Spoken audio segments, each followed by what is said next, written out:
In the end, what does it all mean? Have you lived well? All the thoughts thought, all the people you loved, fought, and laughed with? Or was it about what you earned and bought? Here, in the godless best of the West, what does it all mean? I know when I was what I thought was on my deathbed 21 years ago, I wasn't lying there thinking, gosh, I've lived in some lovely houses, I've driven some wonderful cars. It was more about, am I at peace with myself? Do I know myself? Am I at peace with my history? Do the people that love me know who I am? It's never about the stuff. I think in Australia at the moment we do have an epidemic of meaninglessness, a feeling that all the old values that used to be so important seem to have been eroded and lost.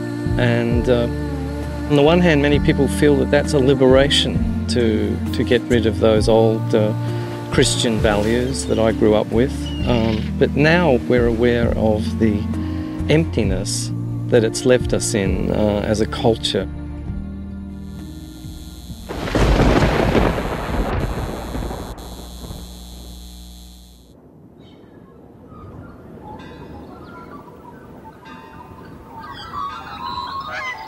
Northeast of Perth, nestled in a languid vale, is an old monastery where Benedictine monks go about their days in quiet contemplation of a god that is increasingly unfamiliar to many Australians. Originally, Christianity was an Eastern religion. It was a Middle Eastern religion at any rate. It took a long time to get coverage throughout the West. When you look at the migration patterns of the 20th century, I think it's a bit unfair to say that Australia is a Christian country, because I think Muslims should be as welcome in Australia as Christians and Buddhists, Hindus. So I tend to be a bit more wary of identifying Christianity with the West. In the 6th century, Benedict became disillusioned with the world and chose to live as a hermit in a cave near Rome. He developed and wrote about a disciplined life dedicated to prayer for people seeking God in a community. All you nations, sing out your joy to the Lord. For more than 150 years, this monastery supported as many as 70 monks. Today, there are just 11. The reason that St. Benedict gives for keeping silence in the monastery is that monks should be listening people, they should be learning people, and not holding forth and trying to teach everybody all the time. There's a receptivity, a passivity even, about our life, that we believe that God is giving himself all the time, and our problem is that we don't listen to that, we don't observe it, we don't take space, time away to see what's actually happening around us. Well, we can't, because what's happening around us, as we've seen through this series, is a time-poor Western world offering economic enslavement, moral decay, and cultural confusion. We live in a permissive but increasingly shallow society, pursuing mammon and cut-glass heroes. We revel in other people's outrage and scandal while aspiring to gloss and spectacle. Like ancient Rome, we fiddle with excess while knowingly contributing to our own demise. And to fill a spiritual vacuum, we reach for meaning in drugs, therapy, and shopping centres. But since when has happiness or even fulfilment depended on consumption? If you look at the 7 deadly sins and cardinal virtues, for example, the virtues are things like faith, hope, charity, prudence, temperance or moderation, religion, and fortitude, courage or strength. The vices are typically pride in the sense of vanity or self-centeredness, envy, avarice or greed, gluttony, wrath or anger, sloth or laziness. By their nature, individualism and materialism have tended to, in fact, reverse that list and place a lot of emphasis on the individual satisfying their desires and needs. And what we see out of that is this cascade of personal and social consequences that are really harmful to both the individual and society.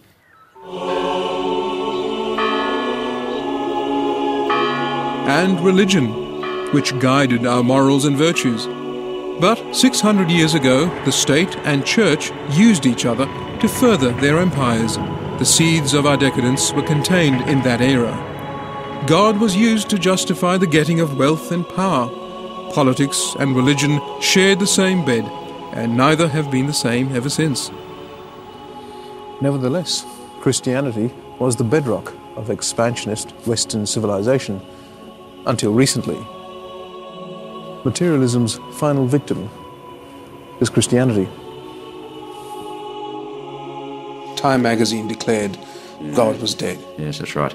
And rightly so. Very interesting. That moment, I think it was 67. Yes, the 60s were a crucial decade. In a sense, they'd been coming a long while. Christianity had become a religion which was mainly reduced to ethics. And there was a great deal of conventional church going and that sort of thing. The 60s shook the whole thing out and really made people choose between being conventional Christians or being unbelievers. The fallout in the West was immense. And from that time onwards, Christianity has been a minority religion in the West. Well, it all depends how you define it. His type of Christianity certainly is. But 70% of Australians call themselves Christians still. Yes, alive and well in all its sectarian divisions. There's grim disillusionment with God's offices and their high sacred vows. Poverty, chastity and obedience have descended into a muddy scrum of wealth, sex and power. Well, in recent years, when confronted with allegations about the sexual abuse of children and other vulnerable people by the clergy, what did the churches do? They privileged the law over love, property over people. They privileged protecting their back over facing the truth. And in doing so, they caused great cynicism, which eats away at the bonds of an institution, and it has begun to topple. Reclaiming its once exclusive flock is a challenge for the mainstream church.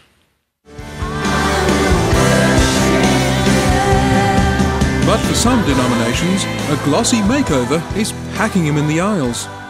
If you can see who you are today in Christ, you've got a foundation to live the life that God intends for you to live.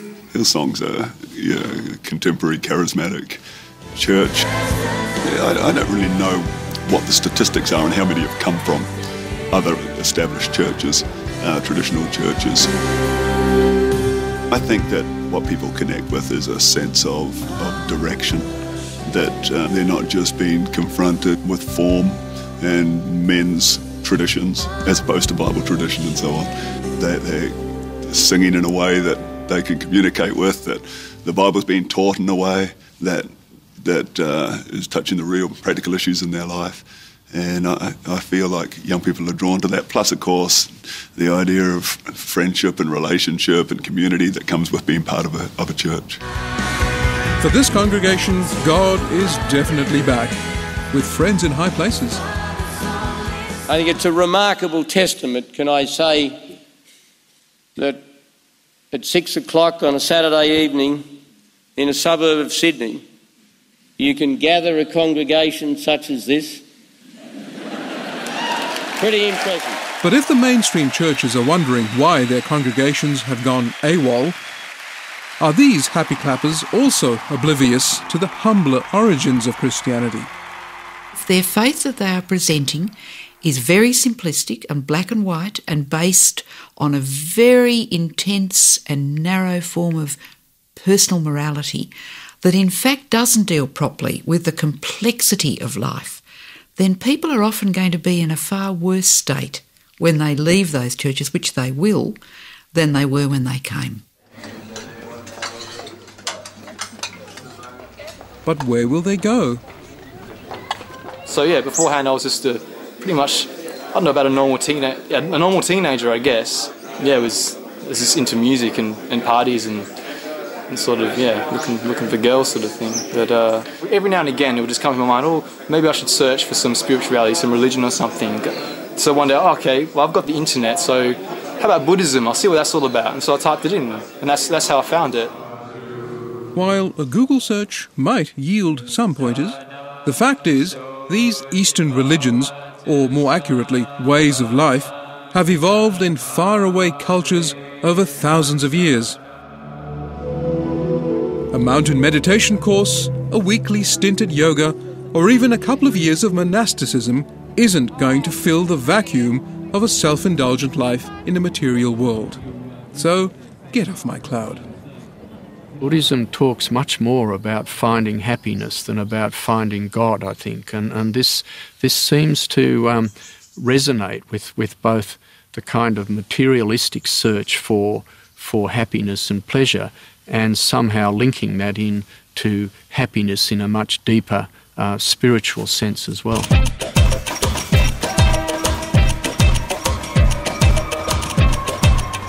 So now we look for religions to justify our consumption of the meaningless. But ask any of our leaders and they'll tell you there's only one. Salvation is to be found in economic growth. When you've got lots of stuff and pots of money, who needs anything else? Especially an intangible spirituality, which is quite different to religion.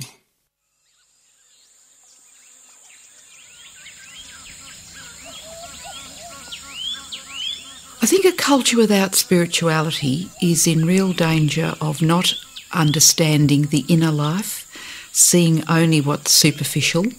And I think you can see how our society, Western culture in particular, I'm talking about this country, is losing touch with the reality of its past, particularly when it comes to issues like death and danger and tragedy.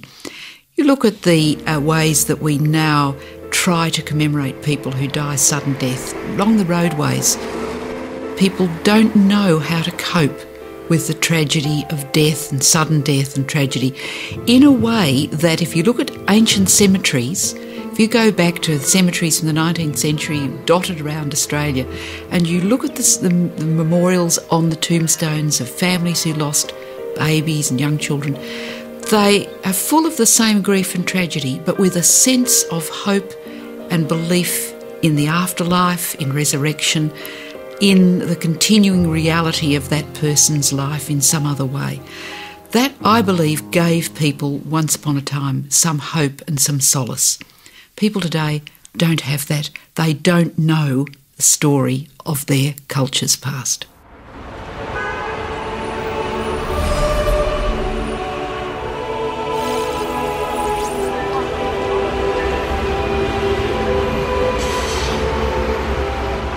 There's an old word, acedia. It means spiritual torpor, an absence of zeal for divine things. Former American politician William Bennett says acedia brings with it a sadness, a sorrow of the world. The slothful man hates the spiritual. He wants to be free of its demands. The old theologians taught that acedia arises from a heart steeped in the worldly and carnal, and from a low esteem of divine things. It eventually leads to a hatred of the good altogether.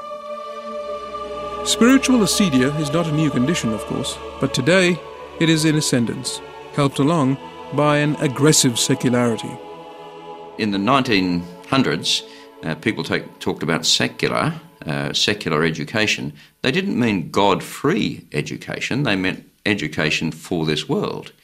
And secular has now come to mean anti-God. We're not animals, and we don't want our society to be ruled by the law of the jungle, where the strong take what they can and the poor and the weak give what they have to. And because I think nearly everyone, certainly in Australia, recognises that truth and justice and compassion, these are spiritual values, not to mention faith, that these are important for good communities. Where is their hope? Back within the hushed cloisters of the Benedictine monastery, there is purity of thought and spirit to be found. I'm more interested in Christians than in Christianity, I suppose, and I'm more interested in God than in the structures of religion and the Christian churches and so on. So from one point of view, I don't particularly mind if Christianity as a system dies out, but I believe that there's enough wisdom and enough spiritual gold to be mined in the Christian tradition that there will always be Christians around.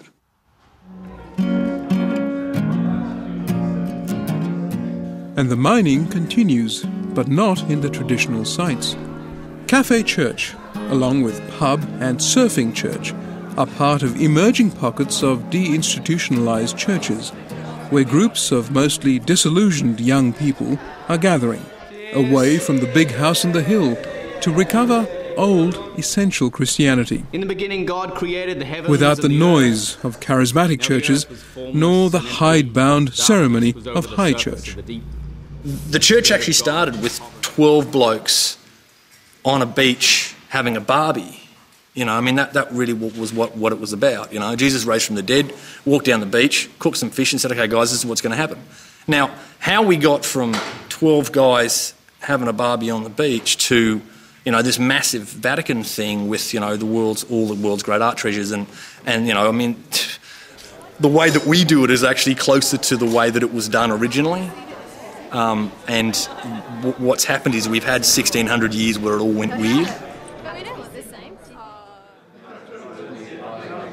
Here, in our weird, market-driven West, a search for the spiritual must be a good thing. Even the monks, from our many spectral spiritualities, are finding common ground. Once a year, New Norcia's Benedictine monks spend the day taking tea and talking with the Buddhist monks of Serpentine, south of Perth. Purity and goodness abounds. Monasticism which I've seen, which has been successful, is that which has focused on the transcendent, the positive side of religious life, not as a way of escape, but a way of enhancing the goodness in your life, the happiness in your life, the fulfillment in your life. I think the longing for fulfillment, the longing for enlightenment is present in every human being, and it does underlie their interest in sex and drugs and other things that attract them. If you can evoke that longing in them and ask what do they really want, what are they looking for in their drugs or in their sex or whatever it is that they're into, I think most of them know what you're talking about. And most of them will say, yes, I find it to some extent in the things that I do, but not as much as I need, not as much as I want. I just make an act of faith that every human being instinctively desires truth, desires love, desires endless happiness.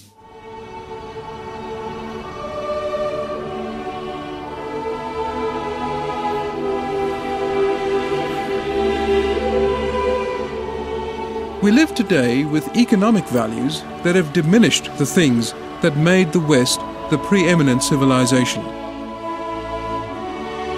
Democracy, limitless thought, provocative art, wild music, freedom. They say the market makes a good servant, but a bad master. Today, we question the state at every election. We've relegated the church, but we're in thrall of the market, unbridled and dominant in our lives. It's time for atonement. The West needs a new renaissance, a new enlightenment, a new spirituality to unmask this cultural fraud. Meaning in life is kind of central to health and well-being, but it need not be religious. Today in particular, we're encouraged to find meaning in life, in our personal lives, through families, through career, through sport, our own health and fitness, the achievements of our kids and so on. But spirituality, I think, offers something rather deeper. It's central to those age-old questions that we've asked ourselves. Who am I? Where have I come from? Why am I here? It's a very subtle form of meaning, and therefore easily corrupted by societies, including by religions, towards other ends, more political ends, the pursuit of power. But it's also, I think, one of the most powerful forms of meaning, and certainly the only one that transcends our personal circumstances, the social conditions in which we live, and so offers this sort of essential support when during the sort of trouble and strife of mortal existence.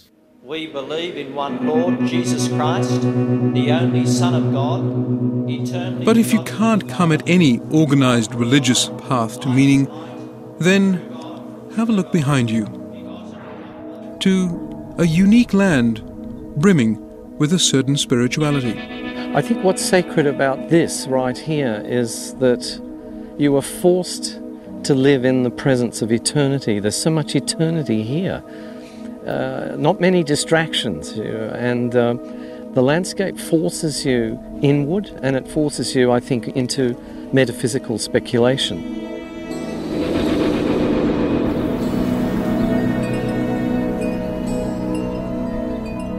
Shopping centres, suburbia, beaches.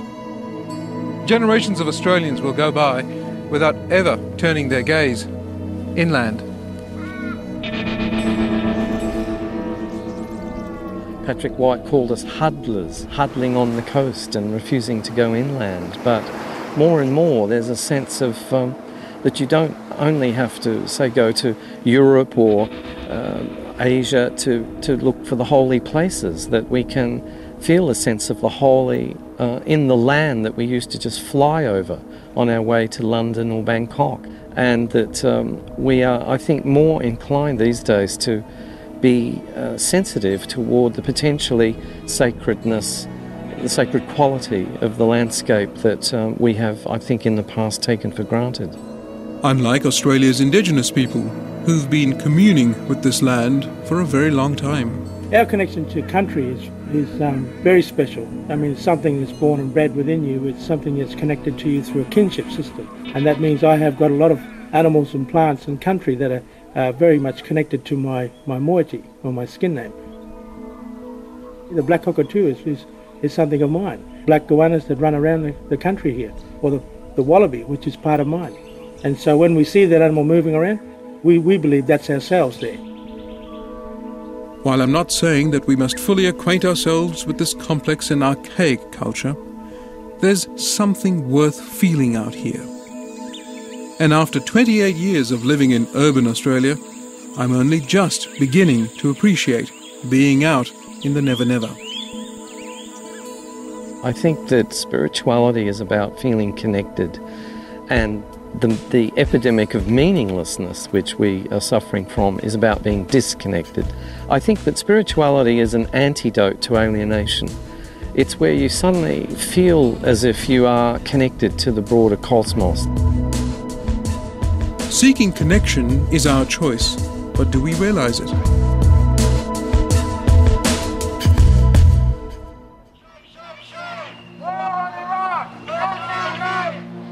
It's not that we live in a society devoid of virtue. Many people live well, decently, even honourably. There are families, schools, churches, and neighbourhoods that work. There are places where virtue is taught and learned, but there is a lot less of this than there ought to be, and we know it. Australia needs to reclaim a spirituality to halt our gathering acedia, because we all need something greater than us to look up to and worship. To recalibrate our moral compass and to enjoy a rich and virtuous life now, we must touch the divine on earth, to offer our souls a better hereafter.